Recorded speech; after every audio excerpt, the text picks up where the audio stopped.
Good morning students.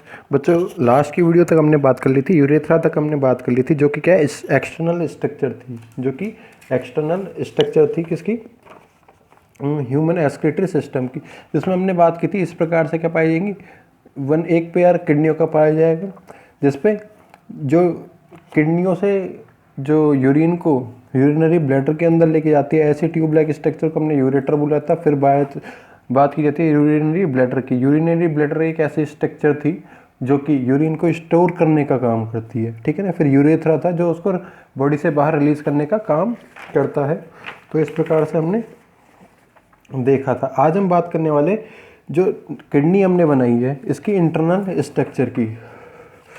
पहले तो थोड़ा सा यहाँ देख लेते हैं। इंटरनल स्ट्रक्चर ऑफ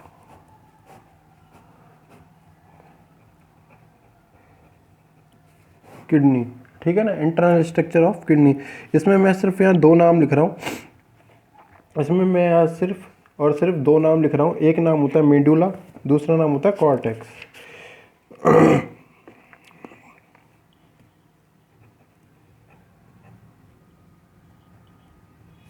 दूसरा नाम होता है कॉर्टेक्स। इन दोनों नामों को समझना है। अगर ये दोनों नाम समझ में आ जाएंगे तो इंटरनल स्ट्रक्चर आसानी से समझ में आ जाएगी। पहले मैं यहाँ पे एक किडनी, एक पेयर पाया जाता है ह्यूमन बॉडी के अंदर। मैं यहाँ सिर्फ और सिर्फ बना रहा हूँ एक किडनी की स्ट्रक्चर बना रहा हूँ।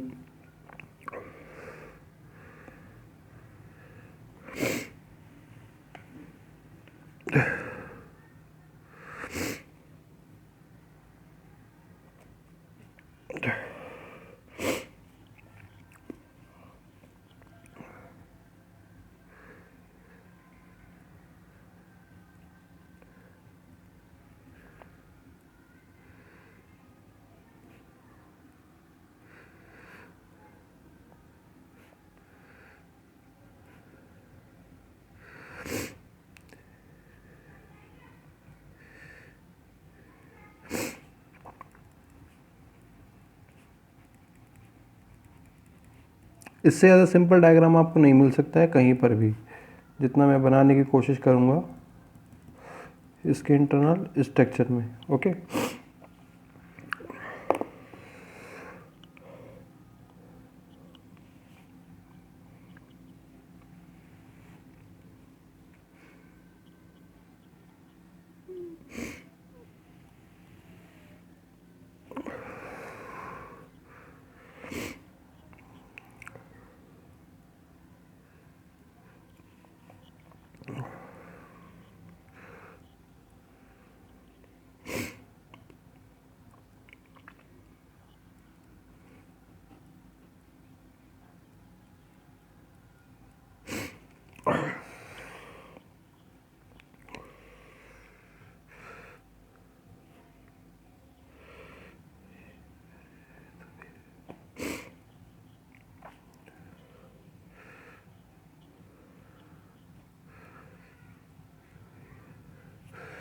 ओके। तो ये क्या होती है, एक इंटरनल स्ट्रक्चर होती है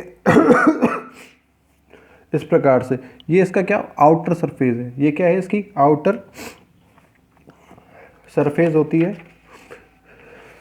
आउटर सरफेस को हम लोग बोलते हैं कॉर्टेक्स, जो कि मैंने आगे की तरफ नाम लिखा था। ये जो इनर सरफेस होती है, ये होती है इनर सरफेस, ये होती है मेडुला। ओके, मैं दोबारा पन्ना पलट के एक बार आपको बताया तो मैंने इंटरनल स्ट्रक्चर चालू की थी। इंटरनल स्ट्रक्चर में मेडुला और कॉर्टेक्स बोला था। ये क्या होती है, इसकी इंटरनल स्ट्रक्चर ऑफ किडनी। ये होती है एक्सटर्नल, या कह सकता हूँ आउटर स्ट्रक्चर ऑफ किडनी। पहली बात, ठीक है ना। हमको इन दोनों को ही यहाँ पे देखना था, तो हमने इस प्रकार से बना दिया है। ओके, अब यहाँ पे ये जो आर्टरीज बनाई हैं हमने, जो कि क्या करेगी, ब्लड को लेकर जाएंगे। ब्लड वापस से जो प्योर ब्लड है वो कहाँ चल जाएगा, लंग्स, वो सॉरी हार्ट में जाएगा। ये हो जाएगा यूरेटर। जो कि यूरिनरी ब्लैडर में जो कि भी यूरिन बनेगा उसको लेकर जाएगा। ओके, ये हो जाएगी मेंडुला, हो ही गया आपका कॉर्टेक्स वाला रीजन हो ही गया। ऊपर की तरफ जो लेयर पाई जा रही है किडनी का, जो ऊपर का आवरण पाया जा रहा है, ऊपर की कवरिंग पाई जाती है, इस कवरिंग को हम लोग बोलते हैं कैप्सूल। इस कवरिंग को हम लोग बोलते हैं कैप्सूल, ठीक है ना। ये जो आर्टरी होती है इसे हम लोग बोलते हैं रीनल आर्टरी, जो कि प्योर ब्लड को वापस से कहाँ लेके जाती है, हार्ट के अंदर लेकर जाएगी। ओके, ये जो फूला हुआ भाग कहलाता है, ये जो फूला हुआ भाग है ये कहलाता है पेल्विस, ये कहलाता है पेल्विस। यहाँ पे हमने एक वेन बनाई है जो कि इम्प्योर ब्लड को किडनी के अंदर लेकर आती है, इसको बोलते हैं हम लोग रीनल वेन। रीनल वर्ड यहाँ पे बार बार आ रहा है, तो रीनल का मतलब एक्चुअल में यही होता है रिलेटेड टू किडनी। यहाँ पे लिख भी देता हूँ मैं, renal is equal to related to kidney, related to kidney, ठीक है ना।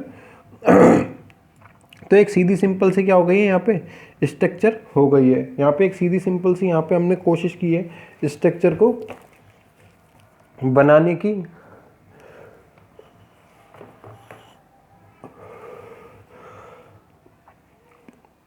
ये जो छोटे छोटे से पार्ट्स पाए जा रहे हैं, छोटे छोटे से किसके, जो इंटरनल रीजन है इसका मेंडुला वाला, इसके पार्ट्स पाए जा रहे हैं जिससे इनमें ब्लड आता है अंदर, जिसकी हेल्प से इनमें ब्लड अंदर आता है। इन पार्ट्स को हम लोग बोलते हैं कैलिसेज, इन पार्ट्स को हम लोग बोलते हैं कैलिसेज बोलते हैं। ओके, ये सीधी सिंपल सी स्ट्रक्चर हो गई है। तो ह्यूमन बॉडी की यदि किडनी की बात की जाए तो इस प्रकार से किडनी पाई जाएगी।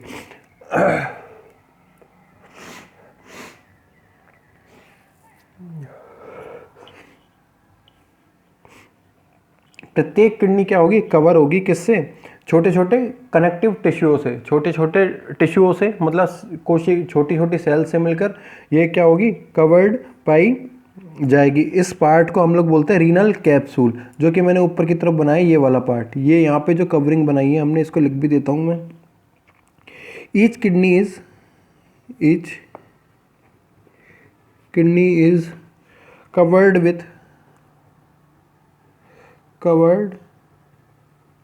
विथ फर्म, मतलब छोटे छोटे firm connective tissue cover which is called renal capsule।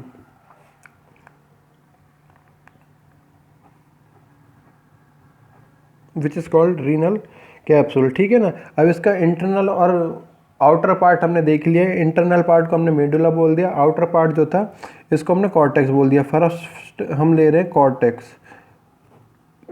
First हम ले रहे हैं यहाँ पे कॉर्टेक्स ले रहे हैं। ये क्या, कॉर्टेक्स हमेशा किसके पास में पाया जाता है, कैप्सूल के पास में से पाया जाएगा। जिसके अंदर हम यदि बात की जाए, जिसके अंदर यदि बात की जाए तो हम जब इसके अंदर जो ये स्ट्रक्चर्स पाई जा रही हैं, इसकी तरह की मैंने जो स्ट्रक्चर्स बनाई है, इनको और डिटेल में हम लोग आगे एक डायग्राम बनाऊंगा मैं, जब इसकी स्ट्रक्चर को देखूंगा, नेफ्रॉन्स की स्ट्रक्चर को। इसमें क्या पाए जा रहे हैं, छोटे छोटे नेफ्रॉन्स पाए जा रहे हैं, छोटे छोटे नेफ्रॉन्स पाए जा रहे हैं। और ये नेफ्रॉन्स जो हैं यही क्या होती है, एक्सक्रीटरी सिस्टम की यूनिट होती है, unit of excretory system, unit of excretory system, ठीक है ना। जो कॉर्टेक्स वाले रीजन में, कॉर्टेक्स कहाँ पे पाया जाता है, हमेशा कैप्सूल के पास में पाया जाता है। इसमें जो यहाँ पे जो नेफ्रॉन्स हम लोग बनाएंगे, नेफ्रॉन्स की स्ट्रक्चर थोड़ी सी रफली स्ट्रक्चर बना रहा हूँ, कुछ इस प्रकार से स्ट्रक्चर पाई जाएगी, ठीक है ना। जिसके अंदर क्या होंगी, मेलपिगियन बॉडी होगी जो कि ऊपर की तरफ पाई जा रहा है। ये बॉडी हमेशा पाई जाती है यहाँ की तरफ, नेफ्रॉन का जो ऊपर का फर्स्ट पार्ट होता है ये हमेशा कहाँ पे पाया जाएगा, कॉर्टेक्स के अंदर पाया जाएगा। और ग्रेन्युलर फॉर्म में पाया जाएगा, मतलब छोटा छोटा गुथे हुए रूप में, इस प्रकार से गुथे हुए रूप में पाया जाएगा। इस डायग्राम को आगे देख लेंगे आप लोग, पूरा डिटेल में हम लोग देखेंगे, ठीक है। इसका रेड कलर के इसके कॉलम्स पाए जाएंगे, छोटी छोटी क्या है, नलियाँ पाई जाएंगी, इसमें छोटी छोटी नलियाँ पाई जाएंगी। इन नलियों को हम लोग बोलते हैं renal columns of Bertini, columns of Bertini बोलते हैं। यहाँ लिख देता हूँ मैं, some narrow cortical regions are, cortical cortex regions are embedded. Embedded का मतलब होता है धसा हुआ होना, embedded in the medullary part, medullary part. हमने देखो एक बात मैं दोबारा बताता हूँ, यहाँ से क्या होगा, रीनल आर्टरी थी और रीनल वेन थे, रीनल वेन की हेल्प से ब्लड आया, इम्प्योर ब्लड था जो इसके अंदर आया, इसके अंदर आकर ये सारी की सारी जो स्ट्रक्चर हमने बनाई है मेंडुला के लिए बनाई है, ये वाली स्ट्रक्चर इसके अंदर आके फैल गया। अब इस स्ट्रक्चर को जो मैंने लाइन के रूप में देखा है, ये स्ट्रक्चर पाया जाता है कुछ इस शेप में, यदि इसको माइक्रोस्कोप से देखा जाए, माइक्रोस्कोप से देखा जाए इस रूप में पाया जाता है। ये इसका फर्स्ट पार्ट होता है, सेकंड पार्ट होता है, थर्ड पार्ट होता है यहाँ तक, फिर फोर्थ पार्ट होता है, फिर आगे कलेक्टिंग ट्यूब्यूल आ जाती है। इसको पूरे को डायग्राम को देख लेंगे। मैं कह रहा हूँ जो फर्स्ट पार्ट है, फर्स्ट पार्ट हमेशा ऊपर की तरफ पाया जाता है, फर्स्ट पार्ट हमेशा ऊपर की तरफ निकला हुआ पाया जाता है, कह सकते हैं इस रीजन में धसा हुआ पाया जाता है, ठीक है ना, इस रीजन में धसा हुआ पाया जाता है, जिसको हम लोग बोलते हैं renal columns of Bertini. These are called renal columns of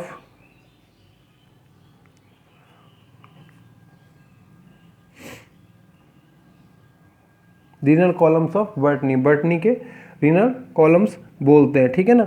बाकी का जो ये पार्ट होगा ये हमेशा पाया जाएगा कहाँ, क्या, मेडुला के अंदर पाया जाएगा। फिर आती है बात मेडुला की, ये सेकंड पार्ट से लेकर फिफ्थ पार्ट तक, सेकंड, थर्ड, फोर्थ और आगे आएगा फिफ्थ कलेक्टिंग ट्यूब्यूल, ये पाया जाएगा हमेशा किसके अंदर, जो मेडुला वाला रीजन था इसके अंदर पाया जाएगा। मेडुला वाला रीजन है, पाया जाएगा। This is the inner part of body, inner part of kidney. Kidney का क्या है, ये इनर पार्ट है। इसके अंदर क्या पाया जाएगा, ये वाला जो पार्ट है इसे हम बोलते हैं प्रॉक्सिमल ट्यूब्यूल। ये सेकंड नंबर का जो पार्ट है इसे बोलते हैं हम लोग प्रॉक्सिमल ट्यूब्यूल। यहाँ पे जो यू शेप में पाया जा रहा है, ये यू शेप में यहाँ तक का जो पार्ट पाया जा रहा है इसको बोलते हैं लूप ऑफ हेनले। लूप का मतलब होता है कुंडलन, छोटे छोटे जैसे कि स्प्रिंग में पाए जाते हैं, इसी प्रकार से इसमें पाए जाते हैं, इसको बोलते हैं हेनलेज लूप। फिर पाई जाती है डिस्टल प्रॉक्सिमल ट्यूब्यूल जो ऊपर की तरफ उठ रही है, ठीक है। फिर पाई जाती है कलेक्टिंग ट्यूब्यूल्स। तो ये सारे के सारे पार्ट किस में होते हैं, मेडुला के अंदर पाए जाते हैं। In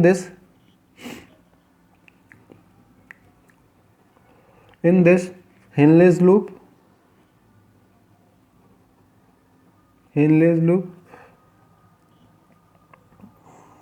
collecting tubule are found. इसके अंदर क्या होगा, कलेक्टिंग ट्यूब्यूल्स वगैरह पाए जाएंगे, ठीक है ना। साथ ही साथ कैलिसेस पाए जाएंगे जिसकी हेल्प से नेफ्रॉन्स में क्या आएगा, ब्लड आएगा, जो इम्प्योर ब्लड था वो आएगा। पेल्विस पाया जाएगा। पेल्विस क्या है, कोई भी फूला हुआ पार्ट है जो कि फनल शेप है, कीप की तरह पाया जा रहा है, ऊपर की तरफ से फूला हुआ है, नीचे की तरफ सकड़ा होता जा रहा है, जैसे कि कीप होती है इस प्रकार से, कुप्पी बोलते हैं जैसे आपकी भाषा में, कीप बोलते हैं, फनल बोलते हैं, ठीक है ना। इस प्रकार से क्या होगा, ये पाया जाता है, जो कि कहाँ पे ओपन होता है, हमेशा यूरेटर के अंदर ओपन होता है। तो ये हो जाती है आपकी क्या स्ट्रक्चर हो जाती है किसकी, इंटरनल स्ट्रक्चर हो जाती है किसकी, ये किडनी की, ठीक है ना। फिर हम लोग बात करेंगे एक नेफ्रॉन, जो कि मैंने बोला है नेफ्रॉन की स्ट्रक्चर की, सबसे इंपॉर्टेंट पार्ट इस चैप्टर का यही है जो आएगा, ओके। तो हमारे पास टॉपिक आता है स्ट्रक्चर ऑफ यूरिनिफेरस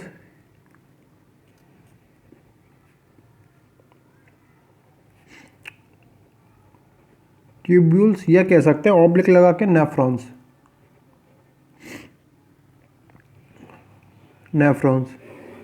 ठीक है ना। सबसे पहली बात तो इनको क्या बोला हमने, structural and structural and functional unit of kidney.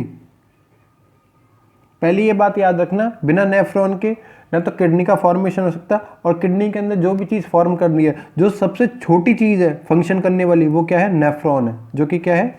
Nephron है। ठीक है ना? ओके, अब यहाँ क्या कर रहा हूँ मैं, एक यदि बात की जाए किडनी के अंदर, एक किडनी के अंदर लगभग 20 लाख के आसपास, 20 लाख के आसपास क्या पाए जाते हैं? नेफ्रॉन्स पाए जाते हैं। मैं यहाँ पे सिर्फ और सिर्फ एक नेफ्रॉन की स्ट्रक्चर आपको यहाँ पे बता रहा हूँ। अब यहाँ से ध्यान से देखना, और ये क्या है? सबसे इम्पोर्टेंट पार्ट है इस चैप्टर का। ये हो जाए कप लाइक स्ट्रक्चर।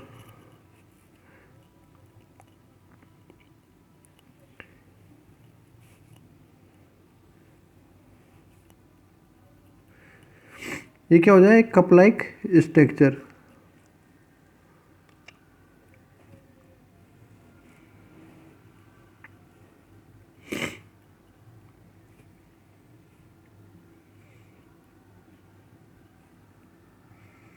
बहुत सिंपल फॉर्म में ये डायग्राम बना रहा हूँ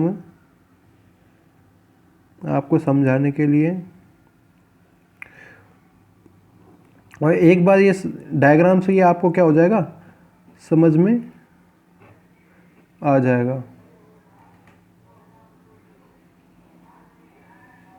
ओके, ठीक है ना?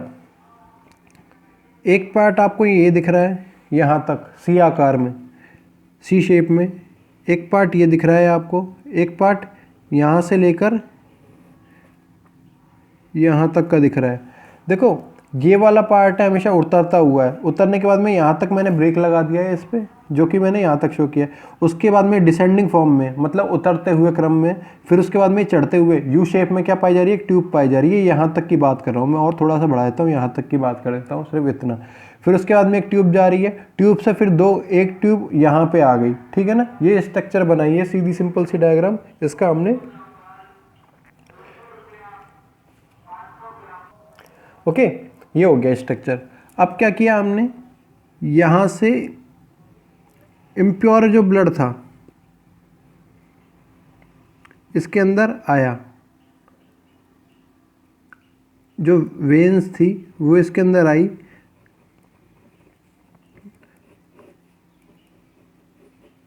यहाँ से मैंने एंटर किया है, यहाँ से मैंने बोला इम्प्योर ब्लड, इम्प्योर ब्लड आया था, प्योर होके यहाँ से निकल गया, प्योर ब्लड निकल गया। ये जो वेसल है, ये जो वेसल है इम्प्योर ब्लड को लेके आते, इस वेसल को हम लोग बोलते हैं एफरेंट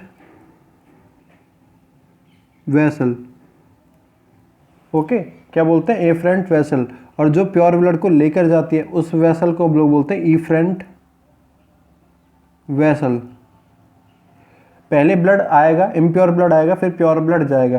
पहले हमेशा आता है ABCD में ए आता है, तो ए से याद रख सकते हो एफरेंट, उसके बाद में आएगा ई, तो ई से याद रख सकते हो आप इफरेंट वेसल, याद रख सकते हो पहली बात। ठीक है ना? मैं अभी नाम बता रहा हूँ स्ट्रक्चर्स के, फंक्शन नहीं बता रहा हूँ। ठीक है? ये जो कप लाइक स्ट्रक्चर है, ये जो क्या है? कप लाइक स्ट्रक्चर पाई जा रही है सी शेप में, इसको हम लोग बोलते हैं बोमेंस कैप्सूल। क्या बोलते हैं? बोमेंस कैप्सूल बोलते हैं। ठीक है ना? यहाँ पे जो स्ट्रक्चर है सी लाइक, तो ये क्या होती है? बहुत ज़्यादा छन्नी जैसे होती है, सीव जिसे बोलते हो आप लोग, चालनी बोलते हो। इसमें छोटे छोटे से क्या होते हैं? छेद पाए जाते हैं, पोर्स पाए जाते हैं। ठीक है ना? यहाँ पे ऊपर की तरफ वेसल्स आई थी, एफरेंट वेसल आई, एफरेंट वेसल के थ्रू ये निकल गई, तो यहाँ पे क्या बन गया? गुच्छा सा, एक गुच्छा सा बन गया है। इस गुच्छे का नाम मैं यहाँ लिख रहा हूँ, इस गुच्छे को बोलते हैं हम लोग ग्लोमेरुलस। इस गुच्छे को हम लोग बोलते हैं ग्लोमेरुलस, पहली बात। ठीक है ना? ओके, ग्लोमेरुलस और बोमन्स कैप्सूल। यहाँ पे एक चीज़ मैं लिख रहा हूँ, मेलपिगियन बॉडी फर्स्ट,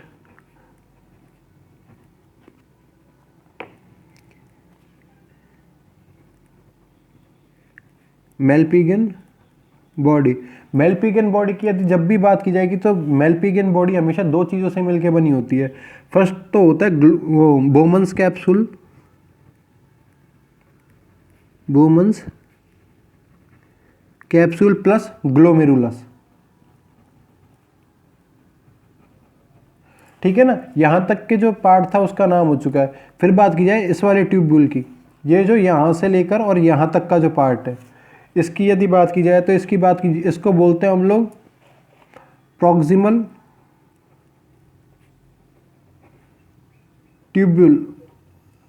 ट्यूब्यूल का मतलब होता है ट्यूब लाइक स्ट्रक्चर है। क्या है? ट्यूब लाइक स्ट्रक्चर है। इस रीजन को यहां से लेकर और यहां तक को हमने बोला है प्रॉक्सिमल ट्यूब्यूल। अब बात की जाए यहां से जो मैं एरो लगाता चल रहा हूं यहां तक, पहले तो उतर रहा है, पहले तो ट्यूब क्या हो रही है? उतर रही है, फिर ट्यूब यहां तक आके चढ़ गई है। यहां तक की बात कर रहा हूं मैं, ठीक है ना। ये जो उतर के और चढ़ने वाली जो चीज है, ये जो क्या बन रहा है? एक छोटा सा स्प्रिंग लाइक स्ट्रक्चर बन गया, लूप की तरह की स्ट्रक्चर बन रही है। इसको हम लोग बोलते हैं loop of Henle, loop of Henle, ठीक है ना। उसके बाद में क्या हो रही है? एक ट्यूब यहां से लेकर और यहां तक पाई जा रही है, ठीक है ना, यहां से यहां तक पाई जा रही है। इसको बोलते हैं हम लोग distal proximal tubule, distal proximal tubule. अब यहां से क्या होगा? यहां पर आ जाएगा। ये जो ट्यूब्यूल है यहां पे, यहां से लेकर और यहां तक आई है, इसको बोलते हैं हम लोग कलेक्टिंग ट्यूब्यूल। सीधी सिंपल सी बात है, कलेक्टिंग ट्यूब्यूल बोलते हैं, ठीक है ना। अब काम की बात करते हैं। अब क्या करते हैं हम लोग? काम की बात करते हैं। तो फर्स्ट हमने पार्ट देखा था क्या? फर्स्ट हमने बात की थी किसकी? कहाँ गया? मेलपिगियन बॉडी की। सेकंड नंबर पे हमारे पास आता है क्या? सेकंड नंबर पे सेकंड नंबर पे आता है हमारे पास प्रॉक्सिमल ट्यूब्यूल।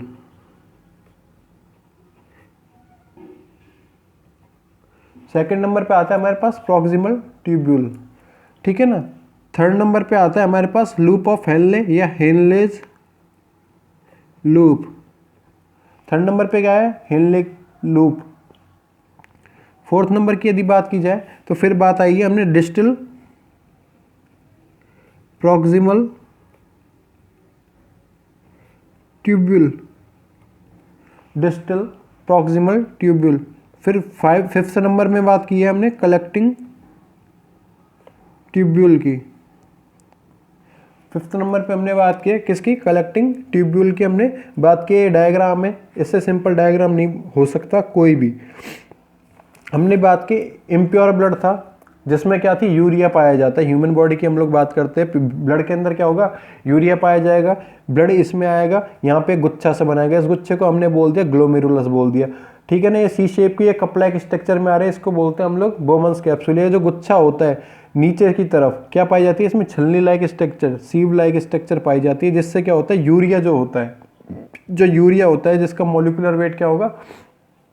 कम होगा, वो इसमें छन जाएगा। अब यूरिया छनेगा तो ऐसा तो है नहीं ब्लड में से यूरिया ही छनेगा, कुछ ब्लड सेल्स भी फिल्ट्रेट होंगी, ठीक है ना, नीचे आएंगी, छनकर आएंगी, ठीक है ना, छनकर आएंगी। जिसके साथ ही साथ क्या होंगे? मिनरल्स, कुछ कार्बोहाइड्रेट आएंगे, प्रोटीन भी छन के आएगा ब्लड के अंदर, क्योंकि सारी चीज़ें ब्लड के अंदर प्रेजेंट रहती हैं, ठीक है। वाटर भी आएगा, ये सारी की सारी चीज़ें आएंगी, ठीक है ना। तो ये छन जाएगी और जो प्योर ब्लड होगा जिसमें ब्लड सेल्स पाई जाएगी, आरबीसी, डब्ल्यूबीसी, प्लेटलेट्स और प्लाज्मा पाया जाएगा, वो वापस से इफरेंट वेसल के थ्रू कहाँ पहुँच जाएगा? हार्ट में पहुँचा दिया जाएगा। ऊपर का काम मैंने फंक्शन तक बता दिया है, ऊपर का जो है फंक्शन तक मैंने बता दिया है, ठीक है ना। अब ये क्या है? थोड़ा सा मैं बोमन्स कैप्सूल का बताता हूँ। ये डबल लेयर होता है, एक लेयर और दो लेयर, हमेशा क्या होगा? डबल लेयर होगा। और ये लेयर्स किसकी बनी हुई होती है? एपिथेलियम सेल्स की बनी हुई होती हैं, एपिथेलियम सेल्स की बनी हुई होती है। ये जो इनर जो मेम्ब्रेन है, ये वाली जो मेम्ब्रेन है बोमन्स कैप्सूल की इनर मेम्ब्रेन, ये वाली सेल, ये वाली जो मेम्ब्रेन है, इस पर क्या है? एक स्पेशल टाइप की सेल्स पाई जाती है जिन्हें हम लोग बोलते हैं पोडोसाइट्स, जिन्हें हम लोग बोलते हैं, यहाँ लिख देता हूँ, पोडोसाइट्स बोलते हैं। मतलब इन सेल्स में ये कैपेसिटी पाई जाती है, या कह सकते हैं ये गुण पाया जाता है, एक करेक्टर पाया जाता है जो किसी भी मॉलिक्यूलर वेट के अकॉर्डिंग इनको छान सके, फिल्ट्रेट कर सके। जैसे कि चन्नी होती है, चाय छानने की, ऊपर से सॉलिड सब्सटेंस ऊपर आ जाता है, लिक्विड सब्सटेंस नीचे आ जाता है। इसी प्रकार की ये सेल्स होती हैं, इन्हीं प्रकार की सेल्स से बनी हुई होती है, ठीक है ना, जिसमें छोटे छोटे पोर्स पाए जाएंगे। तो ये हो जाती है परमिएबल होती है, इन पोर्स ये नीचे आ जाएगा। फिर बात की जाए ग्लोमेरुलस की, क्या बात की जाए ग्लोमेरुलस, जो कि क्या है यहाँ पे पाया जा रहा है, डेंस कंडीशन में पाया जा रहा है, कैपिलरीज का या कह सकते हैं वेसल्स का एक गुच्छा है, ठीक है ना, वेसल्स का एक क्या है गुच्छा है, जिसमें हमने बात कर लिया एफरेंट वेसल ब्लड लेके आएगी, इफरेंट ब्लड वेसल जो है वो चली जाएगी। पूरे के पूरे इस गुच्छे की यदि डायमीटर की बात की जाए, पूरे के पूरे इस गुच्छे की यदि डायमीटर की बात की जाए तो लगभग इसका जो पोर्स का जो डायमीटर होता है लगभग 500 से 1000 के आसपास, एंगस्ट्रॉम के आसपास तक क्या होगा इसका डायमीटर पाया जाएगा, ठीक है ना। फर्स्ट पार्ट मैंने आपको यहाँ पे समझा दिया, मतलब मेलपिगियन बॉडी हमने दो चीज़ों से मिलकर बनाई थी, बोयमन्स कैप्सूल और ग्लोमेरुलस, इसको हमने देख लिया है। फिर हम बात करते हैं किसकी, प्रॉक्सिमल कॉन्वोल्यूटेड ट्यूब्यूल। कहाँ है प्रॉक्सिमल ट्यूब्यूल, जो कि यहाँ से चालू हुआ, यहाँ से फिल्ट्रेट आ गया, जिसमें क्या आते हैं फिल्ट्रेट में, और मैं बता देता हूँ, यहाँ से जितना भी चीज़ छन के आएगी, यहाँ से जितनी भी चीज़ छन के आएगी इसको बोलते हैं हम लोग फिल्ट्रेट, फिल्ट्रेट बोलते हैं। अब इस फिल्ट्रेट के अंदर फिल्ट्रेट इजिकल टू यहाँ लिख भी देता हूँ मैं, पता होना चाहिए। अरे क्या हो गया ये, फिल्ट्रेट इजिकल टू, इसमें क्या क्या होगा, फिल्ट्रेट में वाटर होगा, ग्लूकोज होगा, प्रोटीन होंगे, ठीक है ना, फैट मॉलिक्यूल्स होंगे, प्लस में मिनरल्स होंगे, ठीक है, and any other substances and etcetera में एनी अदर सब्सटेंसेस फिल्ट्रेट। अब ये जो भी चीज़ छनकर आई है ये क्या है, फिल्ट्रेट कहलाएगी। फिल्ट्रेट सबसे पहले कहाँ पे आएगा, प्रॉक्सिमल कॉन्वोल्यूटेड ट्यूब्यूल में, मतलब यहाँ से और यहाँ तक का जो ट्यूब लाइक स्ट्रक्चर है इसके अंदर आएगी। ये क्या होती है, हमेशा मोटी वॉल की, थिक वॉल की बनी हुई एक कॉइल्ड स्ट्रक्चर है। कॉइल्ड का मतलब है इसमें इस पे स्प्रिंग के समान क्या पाए जाते हैं, हमेशा कॉइलिंग इसमें पाई जाएगी, कॉइलिंग इसमें पाई जाएगी, ठीक है ना। कॉइलिंग जो है पाई जाएगी, जैसे कि आपने बात की थी माइक्रोविलाइज की, याद आ रहा होगा थोड़ा थोड़ा सा, है ना, माइक्रोविलाइज याद आ रहे होंगे आपकी, जैसे कि इंटेस्टाइन के अंदर पाई जाती है, जो कि ग्लूकोज को एब्जॉर्व करने का या डाइजेस्टिव फूड जो होता है उसको एब्जॉर्व करने का काम करते हैं। इसी प्रकार से जो इसकी सेल है इस पे क्या पाई जाएंगी, यहाँ पे माइक्रोविलाइज पाई जाएंगी। माइक्रोविलाई का काम हमेशा एक ही होता है, किसी भी चीज़ को एब्जॉर्व करने का काम होता है। अब एब्जॉर्व माइक्रोविलाई किस किस चीज़ को एब्जॉर्व कर सकती है, फिल्ट्रेट में देखो यहाँ पे ग्लूकोज आ गया था, अगर ग्लूकोज को बॉडी से बाहर रिलीज कर दिया जाएगा तो बॉडी क्या होगी, बहुत ज़्यादा थकी होगी, या कह सकते हैं बॉडी से ग्लूकोज बाहर निकल जाएगा तो बॉडी में एनर्जी नहीं बचेगी, तो ग्लूकोज को एब्जॉर्व कर सकती है, प्रोटीन को, मिनरल्स को, इन सब चीज़ों को क्या कर सकती है, कुछ कुछ मात्रा में एब्जॉर्व कर सकती है, कुछ कुछ मात्रा में क्या कर लेगी, एब्जॉर्व कर लेगी।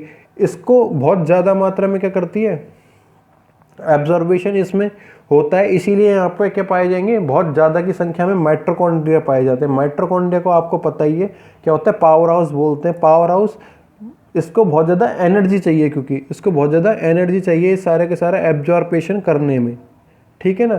फिर बात आ जाती है जो भी फिल्ट्रेट होता है वो थर्ड पार्ट जो कि हेनलेस लूप है, या कह सकते हैं लूप ऑफ हेनले है, ठीक है ना, लूप ऑफ हेनले है, इसमें आ जाएगा, जो कि क्या है, एक यू शेप की नली है, एक यू शेप की नली है। इस नली को हम लोग दो पार्ट्स में क्या है, डिवाइड करते हैं। मैं यहाँ भी कर रहा हूँ और मैंने पहले भी आपको समझाया है। जैसे एक नली तो क्या है, यहाँ तक उतर रही है, इस नली को हम लोग बोलते हैं डिसेंडिंग ट्यूब्यूल। डिसेंडिंग का मतलब होता है, जैसे कि आप असेंडिंग फॉर्म में किसी नंबर को लिखते हो 1 2 3 4 5, मतलब बढ़ते हुए क्रम में यदि नंबर को लिखते हो, है ना, बढ़ते हुए सीक्वेंस में यदि नंबर को लिखते हो तो उसे बोलते हैं असेंडिंग। यदि 2 5 4 3 2 1 इसी प्रकार से लिखते हो, घटते हुए क्रम में लिखते हो किसी सीक्वेंस को, तो उसे बोलते हैं डिसेंडिंग। तो इसी प्रकार से ये भी क्या है, उतरते हुए क्रम में, घटते हुए क्रम में, इसीलिए इसको बोल देते हैं डिसेंडिंग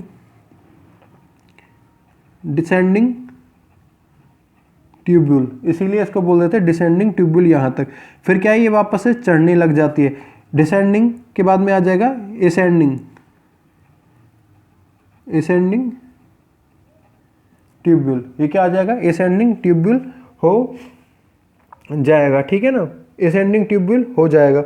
ये जो प्रॉक्सिमल ट्यूब्यूल थी ये हमेशा खुलेगी किसके अंदर, डिसेंडिंग ट्यूब्यूल के अंदर आके क्या होगी, खुलेगी। डिसेंडिंग ट्यूब्यूल के आकर अंदर आकर खुलेगी। ये भी हमेशा थिक वॉल्ड, थिक स्ट्रक्चर की, थिक वॉल्ड स्ट्रक्चर की बनी हुई होगी, एपिथेलियम सेल्स की बनी हुई होगी।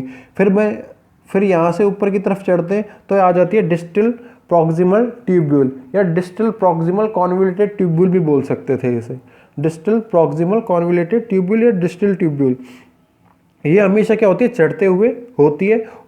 हिलने का लूप, हिलने के लूप की यह कह सकते हैं असेंडिंग ट्यूब्यूल हमेशा किसके अंदर ओपन होगी, हमेशा ये ओपन होगी डिस्टल ट्यूब्यूल के अंदर। डिस्टल प्रॉक्सिमल ट्यूब्यूल के अंदर क्या होगी, ये क्या होगी, ओपन होगी।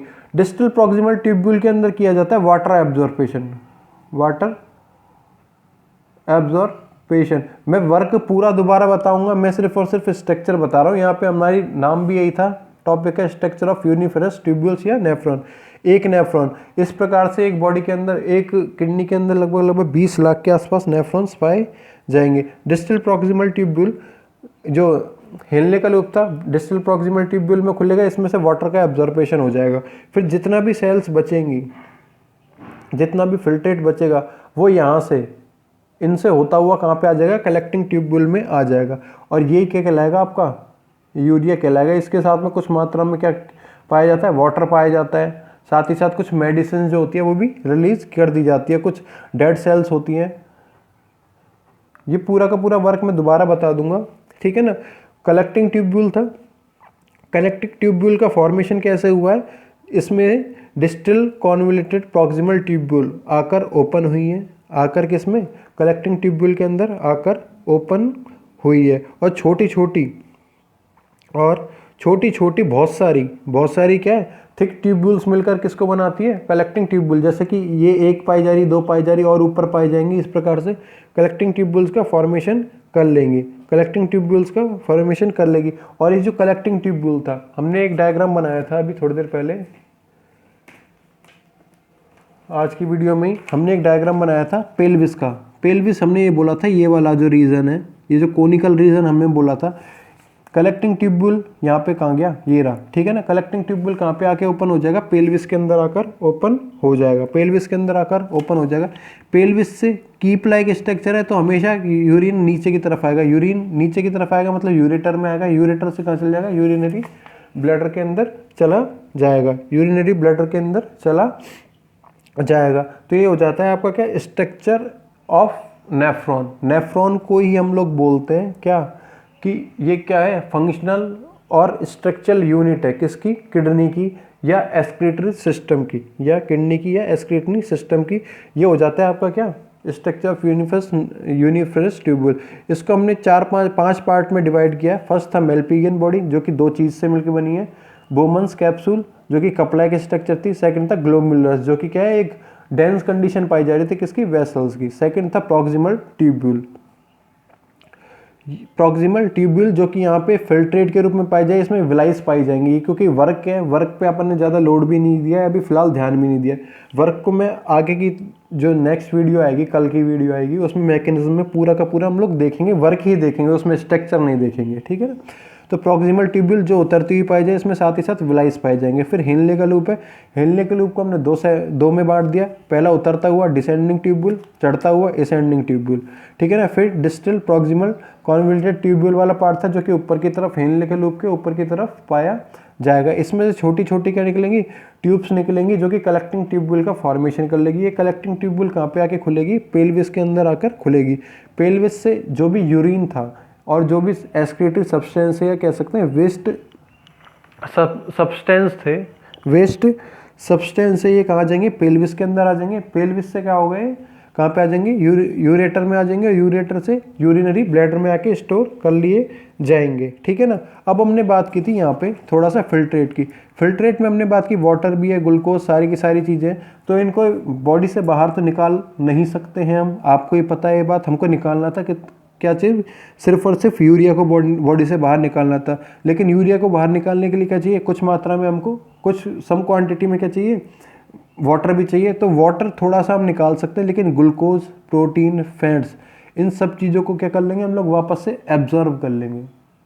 इन सब चीज़ों को क्या कर लेंगे हम लोग, वापस से बॉडी में एब्जॉर्ब कर लेंगे। और एब्जॉर्ब करने में यही सारी स्ट्रक्चर्स क्या करेंगी, हमें हेल्प करेंगी। जो लास्ट में फिल्ट्रेट बचेगा, लास्ट में जो क्या करेंगे, एक्सक्रीटरी प्रोडक्ट बचेगा, जो कलेक्टिंग ट्यूब्यूल के अंदर आकर कलेक्टिंग ट्यूब्यूल में आता है, ठीक है ना। वही क्या होता है आपका यूरिया या कह सकते हैं यूरिन होता है। वही क्या होता है आपका, यूरिन होता है, जिसको हम लोग कल की नेक्स्ट वीडियो में देखेंगे। आज के लिए इतना ही, थैंक यू।